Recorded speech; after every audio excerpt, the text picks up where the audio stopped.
Hello, everyone. Welcome to Talks at Google. My name is Sachit Egan. Thanks for being out here today. I'm really excited about the hour we have ahead of us, and it's my privilege today to introduce Karan Bajaj. Karan has been the Chief Marketing Officer at Aden and Ace in New York.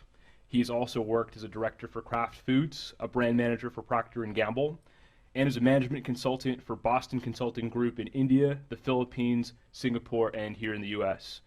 In 2007, he was named a top 40 under 40 marketer in the US by Advertising Age. And he was selected as one of the top 10 young business leaders of India by the Aditya Birla Foundation. Karan has authored 3 novels, Keep Off the Grass in 2008, which was a semifinalist for the Amazon Breakthrough Novel Award, Johnny Gone Down in 2010, and The Seeker, which was published in India this past year.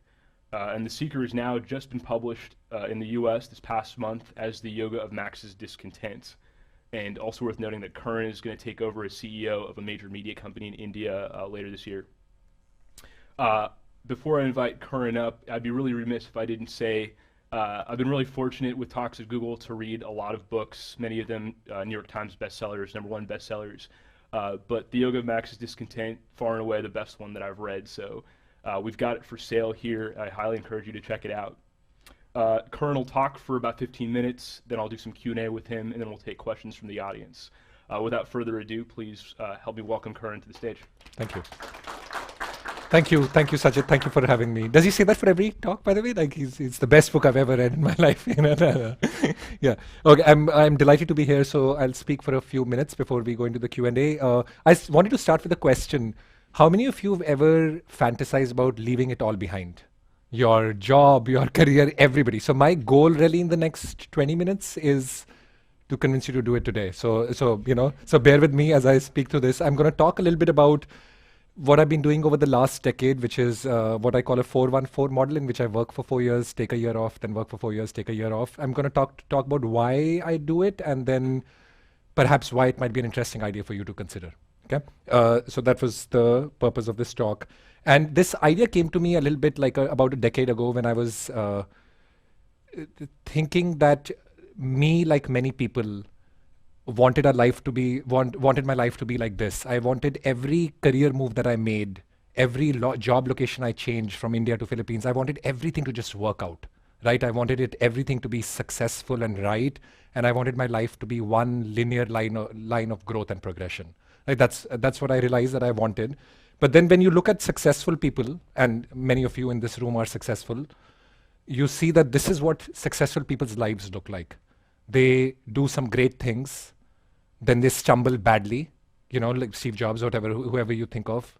Then they pick up the pieces again and then do something again. Then they stumble again. And then they reach kind of like a height of greatness that the linear line never reaches you to, right? So obviously we all know failure is important. It makes you humble again. It makes you a beginner. It makes you try out new things and expand your horizons and all that stuff. And I was wondering, how do I almost build failure into my life rather than waiting for external events to make me fail almost? So I was almost thinking on, is there a way to build this into your life, this idea of being a beginner again, deconstructing completely, losing your sense of like, I know anything at all, and like feeling that kind of hit the bottom almost willfully. So I started this idea, and it didn't start with like this 4-1-4 perfect system, but I was like, every few years, I'm going to leave everything behind. I'm going to leave my job. I'm going to leave my comfortable house. I'm going to leave everything behind and be a beginner once again. Right. So I started to play with this idea, and about, I think 12 years ago, I took my first sabbatical, in which I did exactly that with these 3 principles that have actually surprisingly not changed that much in all these years. The content of the sabbaticals have changed, but the principles haven't changed. My first idea was that I want to be a beginner. So let me learn something that is completely new for me and feel that humility of being a beginner again. And that was kind of the first principle. The second idea was that I want to be physically very uncomfortable.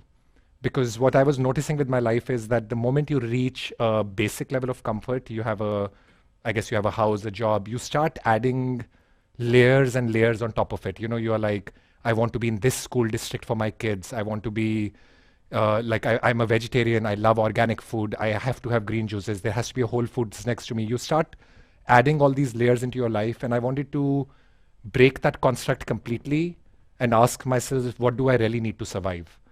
And so the idea that I was playing with is, how do I become completely poor again, almost, and see what it takes. So, for example, in the last sabbatical, I spent my wife and I spent 6 months in an ashram in the Himalayas, living on the floor of the ashram and taking cold showers every day. And it's very liberating. I was playing with this idea, and I've found again and again that's very liberating.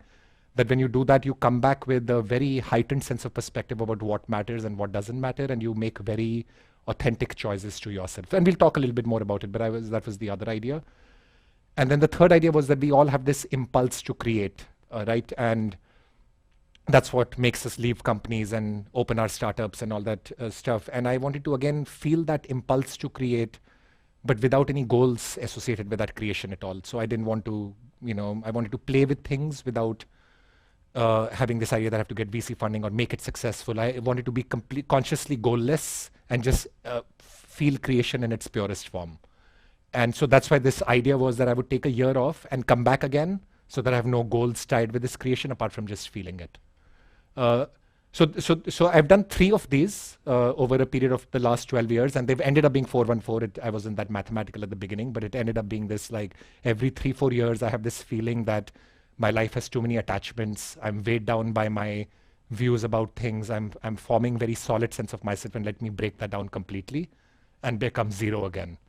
So over the last decade, this is what's happened. I started with the usual stuff. I quit my job at Procter & Gamble that time and started traveling, and I went backpacking, and the usual stuff. Like, I lived in places that I'd always fantasized about, like Bhutan and Mongolia, for no apparent reason, but I just to do it. And then I started to write. And this is funny because till 27 years of my life, I had probably not written a single creative word. And at 28, I started writing a novel, and it kind of like it just happened. And then I wrote a novel which actually did pretty well in India, and things started to change. And then that kind of planted this idea to me that you just don't even know what you're capable of until you kind of break down the structures that surround you. Because I never even knew that I could even write a novel. Like, I had no impulse as a kid to write. But I had this space that opened up. I realized that I was feeling a little empty while traveling, because I just didn't want to see the 15th cathedral in Germany, I just didn't have any, and that opened up the space. I started to write, it became something. And then I started to see that I was getting even attached to this idea of writing, and every sabbatical I would write a novel. So I kind of broke that down in the last sabbatical. I even broke this idea that I have to write anything at all. And I took, for the first 9 months of this 12 months, I was just drifting, and I became a yoga teacher, a meditation teacher, or learned yoga and meditation rather. And in the last 2-3 months, I wrote this novel, which I completed once I actually came back. But so this was it's kind of like every time I do that, I learn things in completely new space. Like I learned writing, I learned yoga, I learned meditation in very, very great depth. The funny part that I wanted to talk about, though, was something else, which is through all of this time, I felt that my career would really derail completely, right? Because I was like, who wants this guy who they can't trust because he works for 4 years and then he disappears and goes to the Himalayas? And I thought my career would either derail, or at best I'll be like, please give me a job back, sort of a thing. But the funny phenomenon that I started to notice, with all my humility, I guess, but the funny phenomenon I started to notice was that my career was actually quite stable before that. I was working for Procter & Gamble, and I was, doing reasonably well. And suddenly when I started doing these sabbaticals, I came back and just accelerated. It was just, the first time it happened, I thought it was very lucky. I'd not paid the dues of taking this time off. And then the next time I did it, I came back again, and I saw that my promotions were happening faster than I ever was being promoted before. I was just on this very accelerated curve again and again. So at P&G, I was manager, assistant manager, and then suddenly I came back, joined BCG, got promoted quickly, became director, then became chief marketing officer. Now I'm taking on the CEO kind of thing. Every time I've come back from these sabbaticals, and I'm starting to, so I started in the last few years kind of starting to reflect on why this is happening, which is I think the reason I wanted to talk to you guys about, because you guys are all, obviously you're here in this prestigious place, you're very ambitious and career focused. And this is not like the hippie track. I almost feel it's a brilliant thing that can actually transform every part of your life, not just the new skills that you're learning as a writer, as a yoga teacher, but it actually impacts your career in the most positive way possible.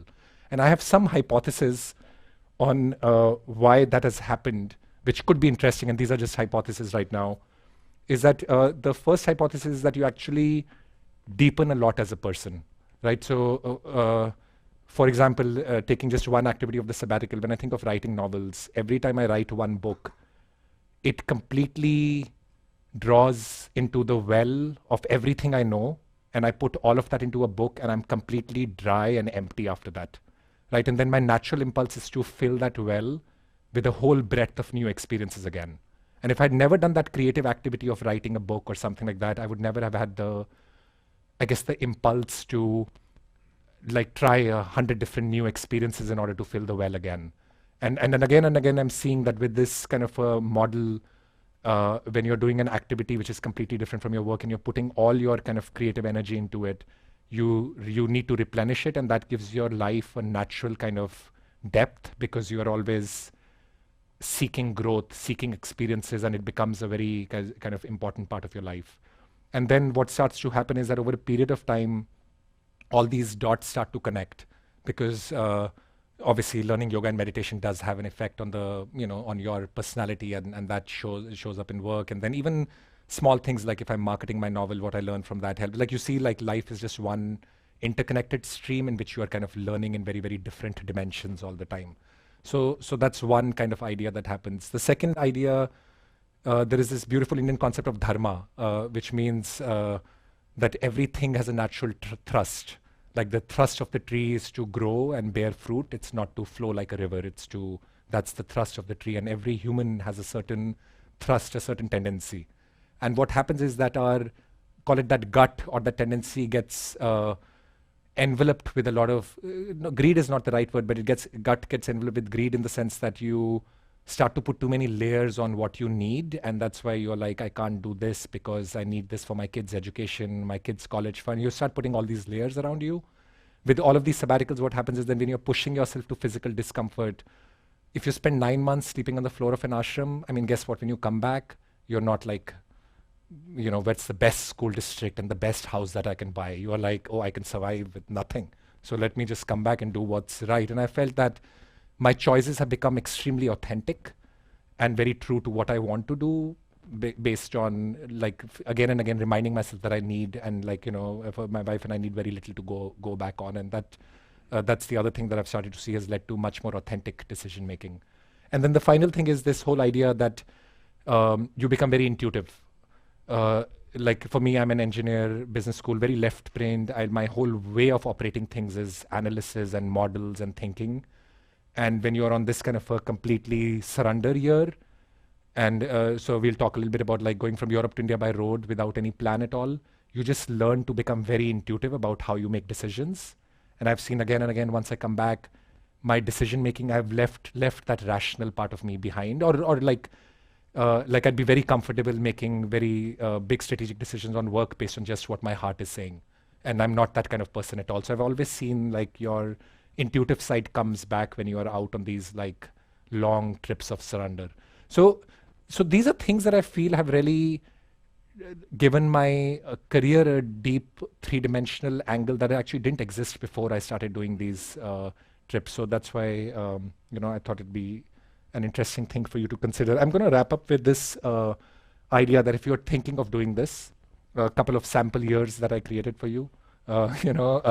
This was the last sabbatical, which was very special in many ways. We went from Europe to India by road for 3 months in pretty harsh conditions, like sleeping on train stations and like all of that stuff. Very like intuitively deciding where to go, when, and how to do next. And then we spent 6 months in an ashram in India doing yoga and meditation. And then we came back and lived in an artist retreat in Portugal.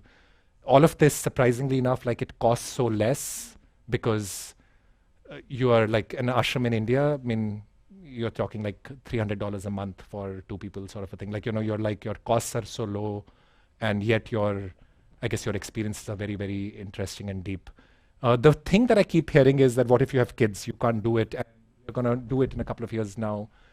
And what we've seen is that with kids, you just need a solid routine.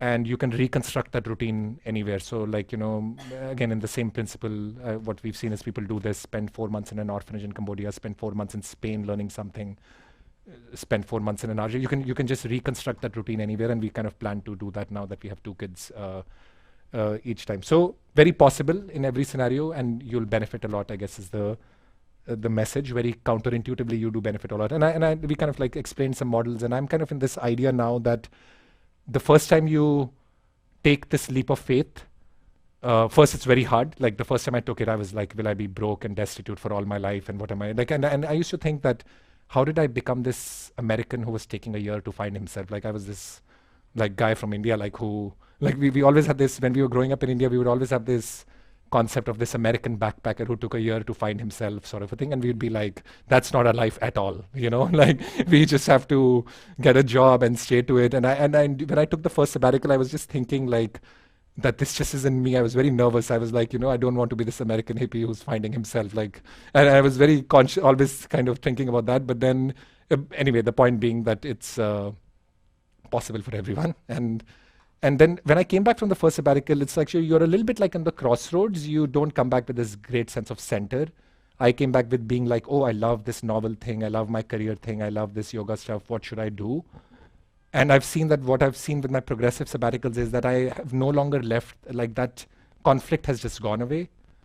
Like you just start to view life as just this one interconnected stream. I'm going to take up a job now, going to give it my best. And then after a couple of years, I might take time, if that feeling arises, I'm going to take the time to write, and I'm going to write the novel, like next novel or whatever, and do something. And then once that's done, I'm going to look for a job. Like, you just start to feel like life is just one continuous stream of growth and learning. And it doesn't really matter which vector you're learning from. All of it is making you wider and broader and deeper, and that's fine. And I think that's a kind of like a beautiful thing, It's just it just gives you a lot of flow with life without hanging on to that you need this thing to like to grow, this particular job, this particular role. And I've seen that that's started to happen a lot, that everything feels like one interconnected stream. So I guess that's the conclusion of it. I wanted to end with something very different, which is whenever I'm nowadays making tough decisions, I borrow a lot from storytelling. This whole idea in a good story, the hero always leaves the known world behind to enter an unknown world. So think of The Alchemist, Moby Dick, any good story, you'll always have the hero leave the unknown world, the known world behind, enter the unknown world, chasing this very lofty, unattainable goal which can't be articulated. Almost sometimes, or can be articulated, but they're chasing some very lofty, unattainable goal. And even if they slip and stumble, you always think that the story is really successful because the character has transformed in the process. So if I think of all my novels, they followed the same construct of the hero has left the known world, gone into the unknown world, faced conflict after conflict. It makes the story really interesting.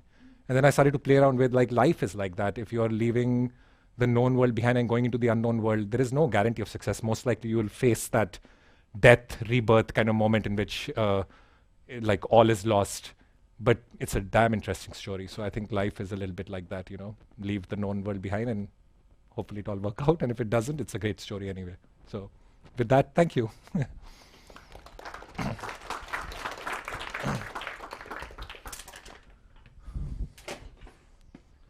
Okay. Thanks for that, Karan. Thank you. Let's begin with this. You've said you do so much work with encouraging aspiring authors to get started. You've said that writing a book is almost like life. Why is that? Writing a book is like life. So I think every book that I at least write is constructed on two pillars, entertainment and meaning. And if I crack those two, then I know that I've cracked a great story. If I'm very clear on, if I'm able to articulate what is that meaning in this novel. So in this novel, for example, the meaning comes from what is enlightenment, what is the nature of human suffering. Those are the meaning questions. But if I write only meaning, then I'll write some like PhD thesis on the nature of life that nobody wants to write, right? So then I balance it out with what is the entertainment here. And the entertainment for me in this book was that every inner question has to be reflected in a dramatic external journey. So going from like these surreal night markets to hidden ashrams to caves high in the Himalayas, like it's a very page-turning adventure. And if I crack those two, then I know that I've got a novel that I can construct. So in a sense, I feel like life is a little bit like that, that it's a constant quest for meaning, but it's not, the way to answer that quest for meaning is not to be cerebral, but to thrust yourself into the action.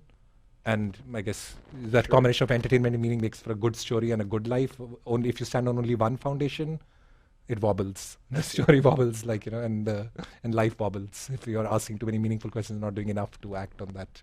So yeah. For sure. And I've seen online you give authors, aspiring authors, ideas about how to find the entertainment and the meaning in their stories. Could you talk a little bit about how you advise authors to go about that? Oh, great question. Thank you for asking that. So for entertainment, I always say, think of a secret world that you have some access to or a deep interest in that nobody has access to. Like, you guys are in a perfect place right now, right? Silicon Valley is so much in culture. This is a secret. It's not a secret world for you, but it's a secret world for the rest of the world. If you're constructing a story based in the inner workings of a secret society, which in this case is Google, Silicon Valley, that's very interesting. That's really good entertainment. So the secret world is my kind of like theory for entertainment. It's hard to pick. Like in this story, for example, the secret world is like these hidden ashrams in India that at least is interesting to a section of society. But like, so that's my entertainment philosophy. And then meaning, I always say, is what is the deepest question that you've struggled with? It could be the death of a relationship, or it could be like finding meaning. Like, what is the deepest, most personal question you're struggling with? For the most part, if you kind of explore that, you'll find a lot of connect with a lot of people, because the human condition is very, very similar. Fair enough. Yeah. Something else on this point, you mentioned, you've said, live an interesting life. This is a way you collect experiences. You were just talking about this. Push yourself, go out into the world, make things difficult, mix things up. It gives you these collected experiences that you can then use to tell this narrative. At the same time, you also mentioned at some point in life, you don't need to see the 15th cathedral in Germany, that experiences almost become a little cheaper. Could you talk about that conflict? Yeah, absolutely. So in the Yoga Sutras of Patanjali, which is like our Bible of yoga in a way, it's there's this beautiful idea that life is a little bit like the journey of it's like the flight of an eagle. So an eagle spreads its wings high and like enjoys flight fully, grows, enjoys, and kind of the human life is like that there is a time in which you spread your wings unboundedly and experience everything that you can in flight.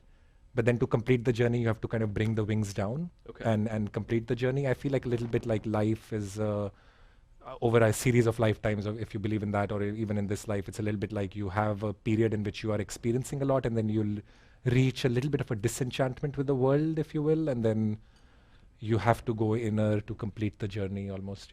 Okay. Are those periods, I guess, where you reach that disenchantment, are those the hiccups on that trajectory that you talk about? Are they a necessary part of the creative process? Yeah, I think so, because I think for me at least, what happened was that when I was doing these sabbaticals, the first one was very external, like I was traveling to all these places. The second one was also external, and I started to feel like a bit of a emptiness through that whole process of like, I really don't want to see the Colosseum in Rome. Like, I mean, like I don't want, like it's just not interesting at all. I don't want to see this cathedral, this.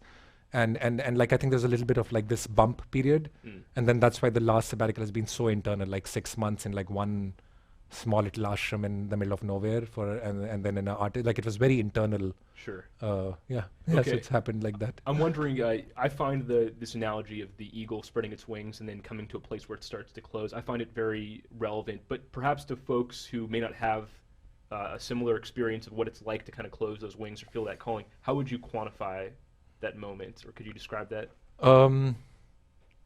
I think right? Like you feel a little bit of the disenchantment with your setup, as you will. I think like all the physical signs start to feel that for me, those physical signs were very like intense, right? Like I wouldn't enjoy traveling. I would be with friends, and then people would talk about, I don't know, like this dinner and that restaurant, and it just felt very empty and like nothing, like I felt very disconnected with the world around me. And I knew that there was some like stronger inner calling. That's the first time that like prompted me to get really serious about my meditation and all that stuff. Okay. Yeah. Let's talk about dharma again. Yeah. It's a beautiful concept. I mean, can you elaborate on dharma, I guess, and how it might apply to Googlers or people in Silicon Valley? Yeah, absolutely. Okay. So the idea of dharma really is that, like as I said, every being has a thrust. Like, right, the trees, dharma is to grow and bear fruit. In the same way, like you as a human have a little bit of a thrust. Like you might be pulled more towards business, and that's kind of your thrust. And then even if you start doing yoga and meditation and all that stuff, that doesn't go away. Sure. And it's just like what they say: before enlightenment, chop wood, carry water. After enlightenment, chop wood, carry water. So it's really the dharma doesn't change, your way of acting in that environment changes. Okay.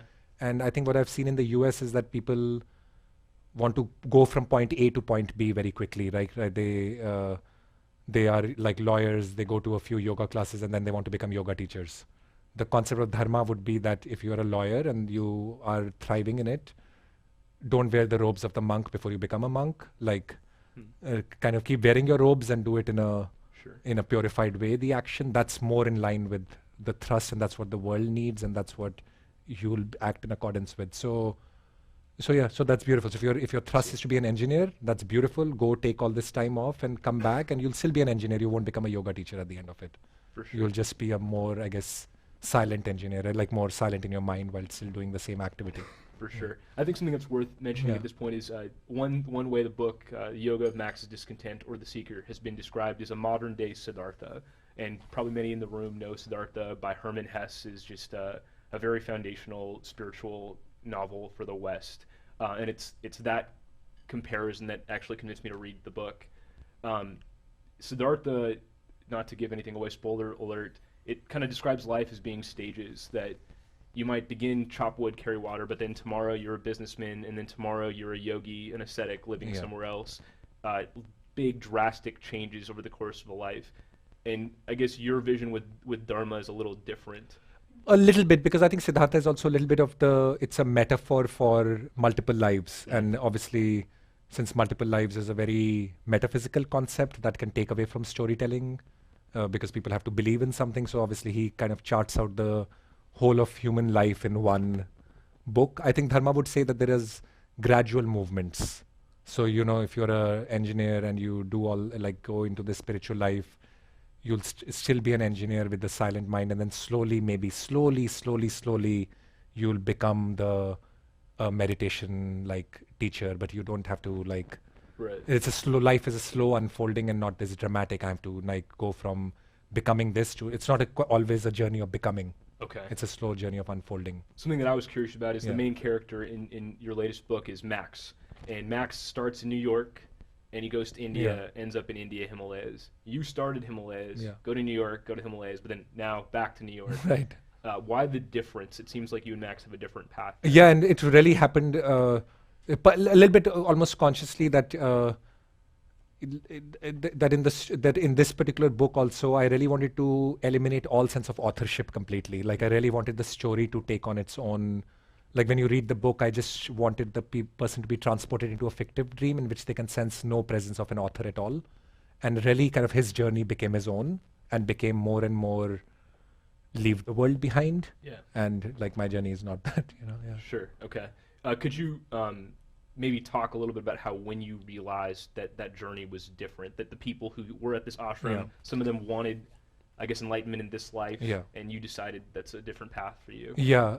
So when I was living in this ashram for 6 months, during the time that I left, I felt this time that that there's a very strong likelihood. My girlfriend, who is my wife now, at that point I talked to her about that there's a strong likelihood that I might never come back. Because I grew up in the Indian tradition in which people became ascetics, and it was kind of like we did watch like lawyers, doctors, engineers become ascetics up in the Himalayas, like become these cave dwelling yogis. And I was feeling that I was comfortable with this idea that at the end of this sabbatical I would never want to come back and like become like a cave dweller in some form. And during the course of the like living in the ashram, this idea of dharma became very clear to me, because I was not in my element. I was like in the ashram, I was enjoying myself, I could see how I was transforming, I was deepening in my yoga and meditation practice, but I always knew that I was kind of out of sorts. And on the other hand, I started to see people who were out of sorts before in their world becoming completely in line, in rhythm in the ashram. It was very interesting to see that like I felt out of sorts despite learning a lot, and people who were like people suddenly felt that they were completely in rhythm, and this is what they were meant to be. And there were so many people who just lived in the ashram forever. And I just knew that it was just not my thrust. Sure. Yeah. Well, thanks for sharing that. Something that I find interesting about the message that you share now is it seems like you postulate that you can have it all at some level. So what I mean by that is a lot of self-help books or even spiritual books, they suggest that you don't have to pick between spirituality and your thrust and the material world. Yeah. That if you take that sabbatical, you take that year every 3 to 4 years, you not only become a better yogi, a better author, you also become a better businessman, a better CEO. And I've always been skeptical of that. It feels like you kind of have to pick what your life is about and forget about the consequences. But you think you could have both. Yeah. Okay. Yeah. I think you can have both, but I think it's fine if you slip down one path, but you don't I think the biggest difference is that I think the Western culture is all about becoming, go from point A to point B, go from lawyer to yoga teacher, from business professional to self-help coach. People are always becoming, and I guess my model is more like it has to unfold, like let it unpeel and unfold. Let me just keep purifying where I am, and slowly and slowly and slowly, like, so for example, in this classic example of my own career, when I was with Procter & Gamble, I was very linear, like I was working in my brand management job. If I think of like in the last 5-7 years, as my art has deepened, like as I've like really become serious about writing and become more and more, at least in my opinion, like more purer to the art form, my career has transformed. Now I'm running a media company in India, which is like a perfect balance of business and creativity. Like my core job there is to commission shows, and like that requires me to be very intuitive and gut oriented on what's going to be in zeitgeist. In PNG, that's not your job. Like, and then BCG, definitely it was a very analytical job. So what I've seen is that life slowly unpeels and unfolds versus me there being like, okay, I'm going to quit everything and I'm going to become Y, and I wasn't ready yet. So I think, it's Sure. a slow unfolding. Well, thank you. To Yeah. pivot, something that Yeah. we're fortunate here as Googlers to have is we occasionally have authors like yourself who come in and are very encouraging of other aspiring Yeah. authors. A few weeks ago, we had Anna Quinlan actually sitting here in this chair in this room, and one of the questions that was posed from an audience member was this Googler, she wanted to be an author, and she took 2 years off, somehow managed to get a sabbatical, rented a cabin, wanted to do the Walden thing, and really kind of focus on the writing. And it didn't work out. She mentioned that she got distracted, and it was very hard to just kind of dive into the creative process sort of on demand. And yet, you'll jump for 6 months here, take a year there, and you find that it's easy to commit to a certain number of words per day. Can you talk about? Yeah, I think the biggest difference is that because I guess my vision is not to make money from my writing, become a full-time writer. If it happens, great, but that's not my vision, I guess. I am writing only when I can't help but write. Like when I'm so it's almost like I'm treating life as a ground to gain experience. And then when the well fills up and there reaches a point where I just can't help but write. And so, for example, on this third novel, I quit my job 6 weeks before my second baby was born. And it was the most irrational thing, right? Why can't you wait 6 weeks and get your company's insurance to have your kid being born? I mean, it's silly to self-destruct like that. But I reach a point where I'm like, I can't help but start writing today. And I just wait for that point to happen. Wow. Until then, I'm just fully, and now that's what I'm seeing. The beautiful thing now is that I'm starting to see that it's all one stream view in a way. Like it's okay if I have to quit a job 6 weeks before my baby is born because I want to write, because I'm going to learn something through that writing, and then I'll come back and find some other job. It'll all work out eventually. But I think the difference is that when people want to write, then they go to write. I don't know if their well is full enough to overflow, and I feel like you should use life to overflow your well, and then you can't help but get the story down. I see. Yeah. If we return to the example of you having a second child on the way, in 6 weeks, I gather that a lot of folks will feel very conflicted to be the responsible parent, or to kind of in a way pursue this dream or this calling. Feelings of guilt, perhaps, which is a very self-defeating sort of feeling. How would you advise people to get over that, or would you advise people to get over that? Yeah, I would say, as you keep doing more and more such stuff, right, the conclusion that you draw is that as long as you are honestly choosing growth as a human being, it always kind of works out. So but you just have to get somewhere that mindset has to break, that I'm leaving my job and I'm not doing the right thing for my baby. I'm like, I'm leaving this job to work very, very intensely on a different job, which is to write this novel. And then I'm going to leave that job to work very intensely, or like, to like work with full honesty on my like media company role. And you kind of start to see that everything is like as long as your intentions are honest and you are, and you think that like Sure. you don't see that demarcation that much. Sure. So I didn't in my heart, like, I mean, my wife was saying like, are you crazy, sort of a thing, that like, Yeah. why can't you wait for 6 weeks? And I'm like, no, this is the time to write, so I'm going to do it. And hopefully it all works out. And, it does, like, yeah. For sure. I think one thing you Yeah. just said really resonates. You talk about, if your intentions are pure, and I think that's profound. We live, here in Silicon Valley. Mm. You can relate to this. Everything is analyzed. Everything is overanalyzed. For every point, there's a counterpoint. For every one person who thinks, hey, you're doing great by growing as a human, 9 people will say you're Right. being irresponsible. Right. How do you find that self-assuredness to know, hey, I trust my intentions? By the first time it's hardest, second time not so hard, third time, by the fifth time you're like, Yeah. this is like, my life is my own model. Like, there's no model left anymore. Like, there's like, so I think the first time it's especially like, we all have our own constraints. Like, my mom would be like, are you depressed? Why are you leaving your job to travel? I mean, is something wrong in your like, I was telling you should have been married by now, so like, so stuff like, there's always like Of course. some external pressure. By now I'm like, nobody even questions anything. They're just like, he's on his own mad path. Like, nobody, like, by now there's no sense of like waiting for anybody's judgment left anymore. So I think the first time is the hardest, so you keep doing it, and then by the fifth time it's like, there's nobody to explain to anymore, Very cool. Appreciate it. Yes. I'd love to turn it over to you guys as well, Angela, if you don't mind being the mic person. Just raise your hand.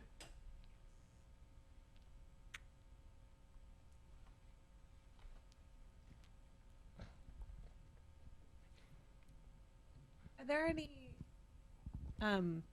practical sort of or logistical things that you've had to give up so to like prepare for your next sabbatical? Like, a small one might be like, oh, I'm not going to own a pet because then the logistics of leaving are going to be too hard, or something more serious. It's such a beautiful question, because I do own a pet. So like, why I think it's a very interesting question is because I think my wife and I've talked a little bit about that, which is to just jump into life fully and not think about almost the next step. So for example, we are moving to India now on October to take on this role with a 5-month-old and like 2-year-old and all that stuff. And we have a pet which we're leaving with our wife's parents. It's a little heart-wrenching.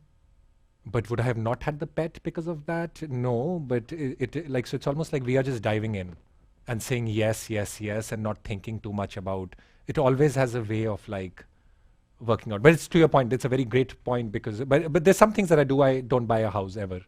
Like, that's just a philosophy. I mean, like at this age, like everybody in India has like 5 houses. I don't know, like, people invest in this land and that property. I don't invest in anything which can weigh me down at all. So there's some choices that I make, but for the most part, we are diving into the experience of being like, so we decided to have like we are now, like, for example, anybody would question why go to Mumbai with a 5-month-old American kid, like who's, going to be like obviously assaulted with the senses completely and is going to have like, obviously have some digestion problem. Like, but we are just like, this is it. Like, let's just dive in and see where it takes you. Yeah. So no, unfortunately, like perhaps we should think more, but we don't, we're like, yeah.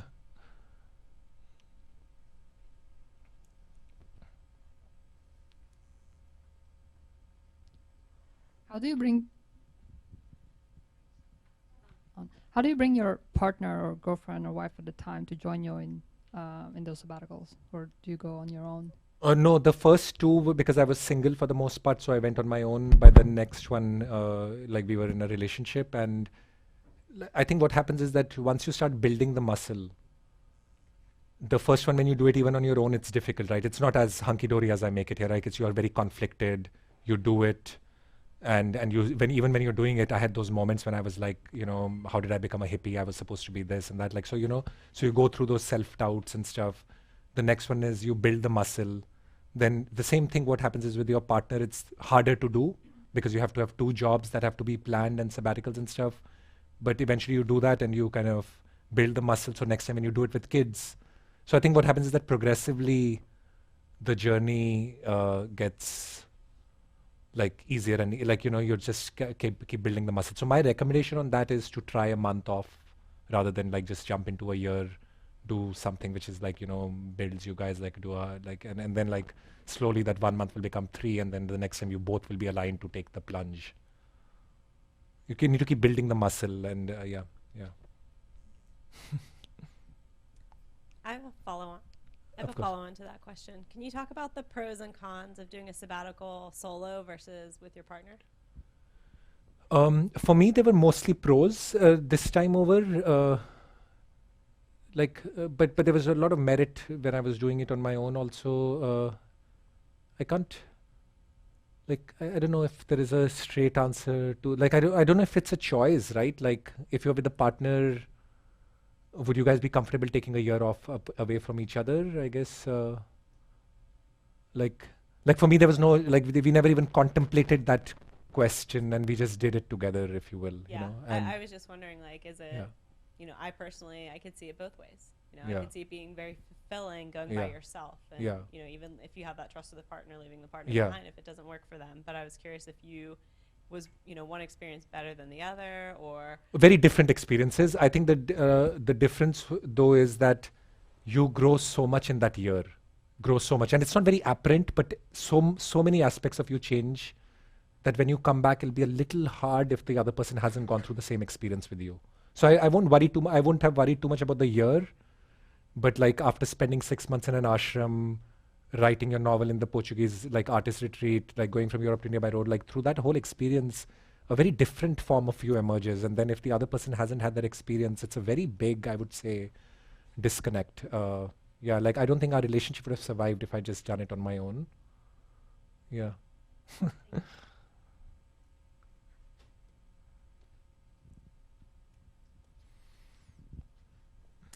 Hey, I'm wondering if you could talk a little bit about your writing process. Things like, do same kind of block of time during each day? Do you outline the whole thing first? Yeah.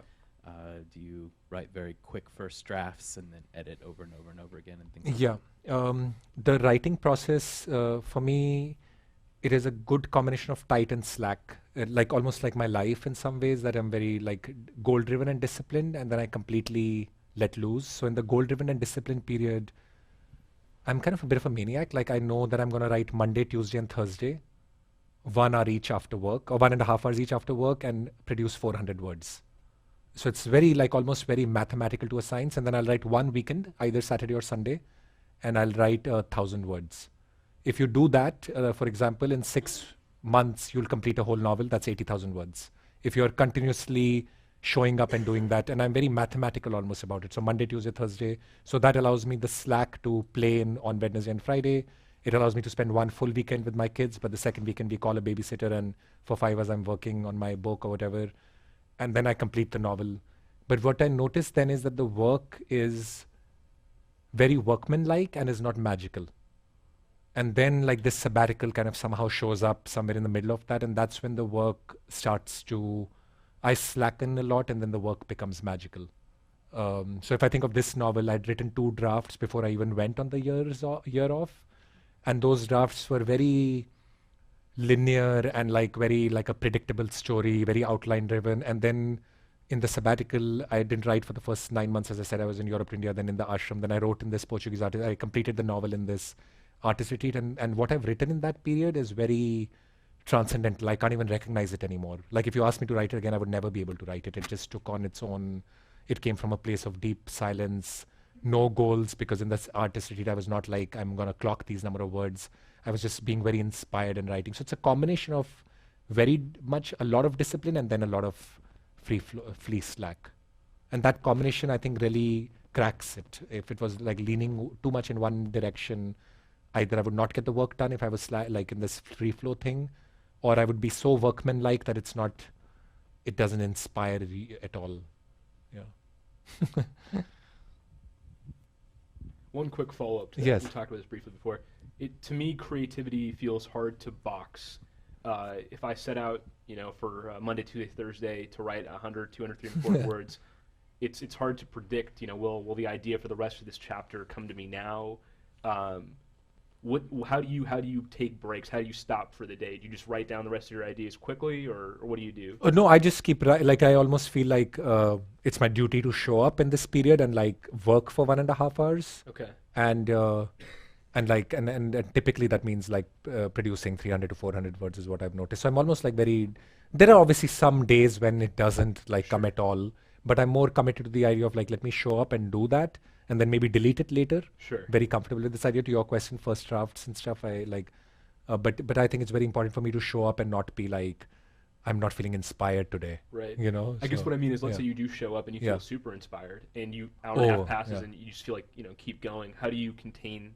Actually, if that happens, that I'm really inspired to keep going, then I don't stop myself. The opposite I do. Okay, fair. But once you have like a couple of kids and stuff, like, and you've done a full-time job and you come back at home, like, it's very hard to feel that inspired to like just keep plugging away after like, your eyes start to swim a little and, Sure. Thank you. Yes, please. So you mentioned you have 2 kids. So when you went to for sabbaticals, did you bring them with you, or? Because we had it after the last sabbatical, but we tried out a experiment of taking 6 weeks off in Costa Rica recently with the kids to see how it would work, because and like it worked very well. Like the whole point was that if you can construct, like the kids are like pets in a way, like if you construct a routine for them, and that if you just take that routine, if you like leave it unstructured, then obviously they won't thrive. But if you're just like, you go to Costa Rica and you're creating a similar routine that you drop them in, so it's just more preparation, like to look for daycares in Costa Rica and do exactly the same routine. They go, you drop them to a daycare and you do your work and you pick them up. So it was very. Once they're in school, I'm not sure how that will work. Yeah, that's true. Yeah. But I have friends who are doing it now with like, they just shift to a, so my friend just did it with kids who are 13, 11 and 10. And they basically shifted from the US to Spain and shifted them for 1 year in that school. And apparently the kids loved it so much, they didn't want to leave. And then they did that 3 years ago and they're doing it again. They're doing 1 more year at a very funny stage, right? 17 when they're just about to, I guess, go to SAT. Like, so they're doing it 17, 15 and 14 now again. So they just constructed like the exact life in a different place. Thanks. Yeah. How did you decide what you want to do in your sabbatical? Like, did you pre-plan that you want to spend 3 months at this place and 3 months at that place? It's a very good question, actually. What I felt is that anchor events are very good. And like, so for us, we knew that the anchor event was yoga teachers training in India in November, but we didn't know what we would do between August and November. So it was good to have the sense that we would reach India, but how we would reach India, what would happen in those 3 months, or like we just had this idea that we would take the cheapest mode of transport and living everywhere.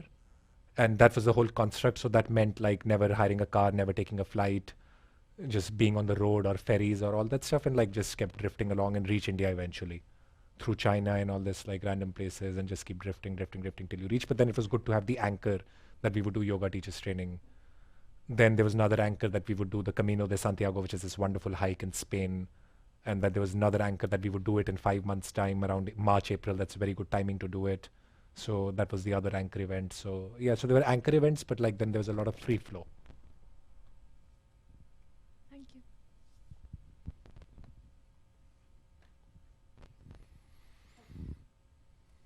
Are there any day-to-day or week-to-week practices that you do to help sort of that align with this lifestyle while you're like unfolding versus trying to become something? Like the usual, like I do try to meditate. Definitely I meditate in the night before I hit the bed. So, but with the morning is very unpredictable with like 2 young kids, can be unpredictable, but I definitely meditate to be sad. I think there are 3 things really to answer that question.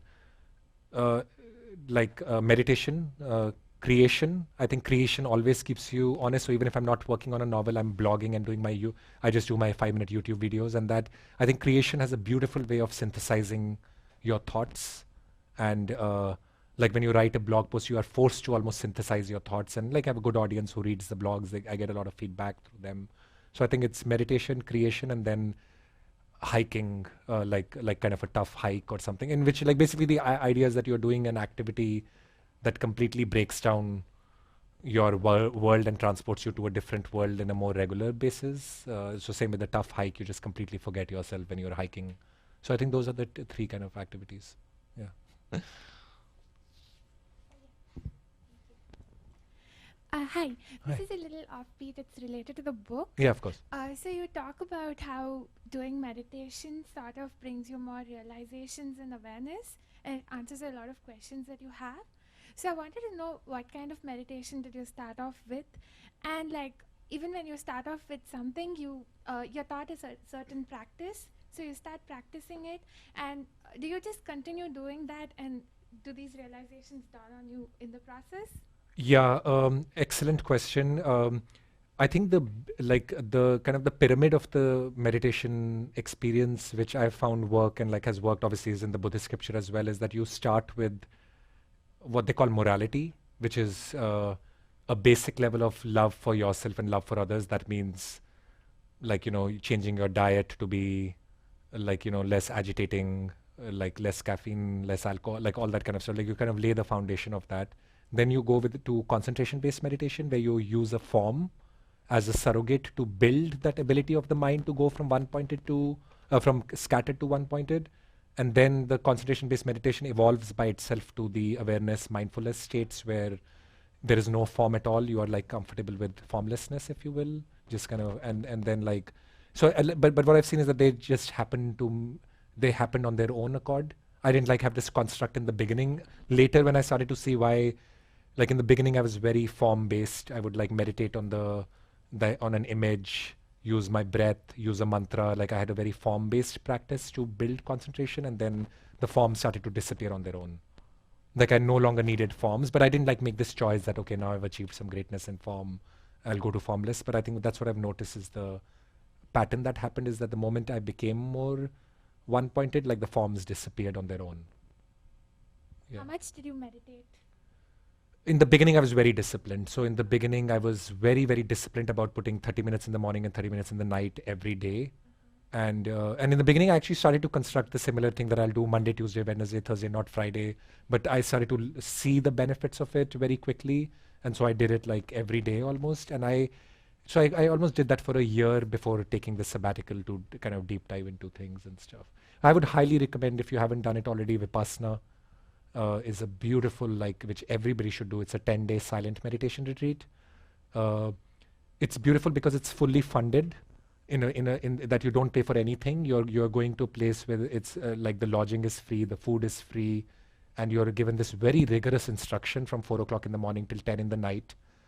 And you don't speak at all for 9 out of those 10 days. The beauty of everything being paid for is that you don't complain and moan, because you truly approach that whole experience like a monk with a begging bowl, because like you're like, somebody's just paying for me to do this. I can't just sit here and complain about how difficult it is. You just surrender to it completely. I would highly recommend that. There are many centers all around, and they're very consistent everywhere. They do the same practice. It's a beautiful way to start meditating. That's also a very concentration-based approach.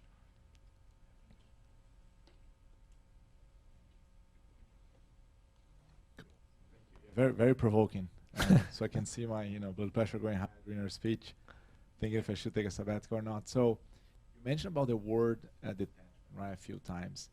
But as you during your sabbatical, while you've been out in that 1 year, but when you go back, we see your graph showing like a career progression to the right, going from manager to director and being a CEO, which for me is a sign that you have that ambition, right? You have career progression, getting rewarded accordingly, right? Making more money probably.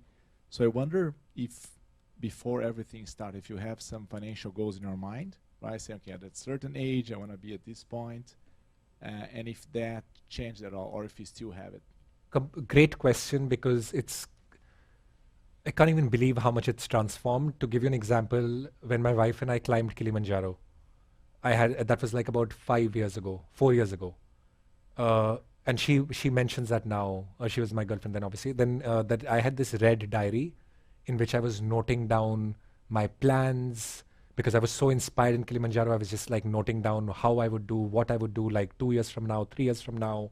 this is by age this. Now I look at it, I mean, nothing, no goals are left at all. Like nothing is left. I mean, till 1 month ago, we didn't even know that I would take up a job in Mumbai. Like we just decided, like it came up. I was looking at a job in Mumbai and at the same time in New York, and we like in Connecticut, and it just was like, oh, this is great. And we just jumped into like, I have no idea where this role takes me. It's completely changed completely now. Now it's really truly that living in the moment sort of a thing. Like it's just like do your best in the moment, but it's changed dramatically. Through all of this, that's I think the goallessness has become very sound, because I think somewhere you realize that if your intentions are right, like it all comes, all of these things come, and and you change so much in the journey that you have no like I know that you're going to change so much going to Mumbai as a family and working in this thing, and like I'm going to change so much that I can have no static goals at all. What I want 6 months to 1 year from now is going to be very different than what I want now. So it's like that has disappeared a lot. Yeah. Any other questions in the audience? Maybe one more. Time for one more.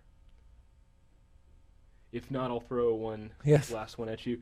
You exude this positivity. I guess it's implicit in the way you are willing to jump without a plan, not worried about taking the kids on a sabbatical, which would freak, I think, a lot of us out. Yes. I guess I'm curious, is that an implicit positivity that's always been there for you? Have you developed it? Has it grown? No, exactly like that. I wouldn't, like I was obviously like not negative, like I was reasonably a positive guy, but I was a regular warrior, like, like you come from an Indian family, like most of us come from like very ethnic backgrounds, or like, obviously we are here, so we've come from people who are very kind of regimented. You come from those kind of families, you're like obviously very worried about life, you want it to be a certain way, and you've and I remember at age 31, reaching a point when I'd just come back from my first sabbatical. And at age 31, I didn't have money. I was single. I was about to lose, the recession hit, so I was very close to losing my job. And I was like, how did this happen? Like at age 31, I was supposed to be like this, Indian guy, like not this random loser, and then I don't know. So the thing is that now I've started to believe that it all works out. As long as your intentions are pure, it always has a way of connecting each other. That experience at age 31 led to a very, very good novel, because I felt the depth of despair, which led to great art, which opened the doors to new things, and then life just took off to a whole different direction. I don't know. So I've become a more positive in the sense that now I trust completely that it's gonna work out. Yeah. And just to piggyback with one last thing about that, something that you also have seen you mention on your website is, on the one hand, detachment is important, and you have to find comfort in being alone. In fact, in the book, I think there's a European seeker who says that all the problems in the world are because man is unable to sit alone by himself in a room, which I really liked. But you also mentioned the value of connecting with other positive people or like-minded people, that community is really powerful. When you are outside that community, when you're working in the corporate world, that positivity is perhaps less present. How do you deal with that? Yeah, no, it's a good point, because I don't know. I mean, it's a good, when you are on these sabbaticals, you actually end up meeting people. It's like I was just telling you just before this conversation also, in a 10-day silent retreat, out of which 9 days you're silent and not speaking with anybody. On the 10th day, you're speaking to people. You actually end up meeting people that you feel more connected to than people you've known all your lives. And you talk, or friends that you've talked to every day, because there's something about this seeking community, if you will, who are all kind of dabblers on the same path, asking these questions, struggling with their answers, and you feel that immediate love and bond for them. Yoga teachers training, which I recommend everybody do, the 6-week living in an ashram, and it's like living in college but completely your people. They're all asking the same things, and it's very beautiful. And then when you come back, obviously those experiences are few and far in between of that complete connection. I don't know how I guess I don't come, it's okay, that there is part of the journey is silence and aloneness, and learning through reading and reflection and your own practice, and part of the journey is communal, and you can't wish for it. I guess the bigger point is that anytime I start feeling any kind of a lack in my life, I know that my meditation practice is not working, because the moment that feelings of lack start to come, I don't have friends, or I don't have this, I don't have that. I know that the fundamental assumption of this whole meditation practice is that you are, you're like that. There is a like there is Purusha, there is a completeness that exists. Like, and you have to kind of like form oneness with that completeness. So the moment I'm starting to think in those hot thought patterns, I know that I'm slipping somewhere in the meditation. So I just redouble my meditation practice, I guess, is the answer. Wonderful. Thank you for that. Karan Bajaj's The Yoga of Max's Discontent, available now. I can't promise you'll love it as much as I did, but it's pretty good. Karan, thank you for being here. It was wonderful. Thank you very much. Yeah. Thanks.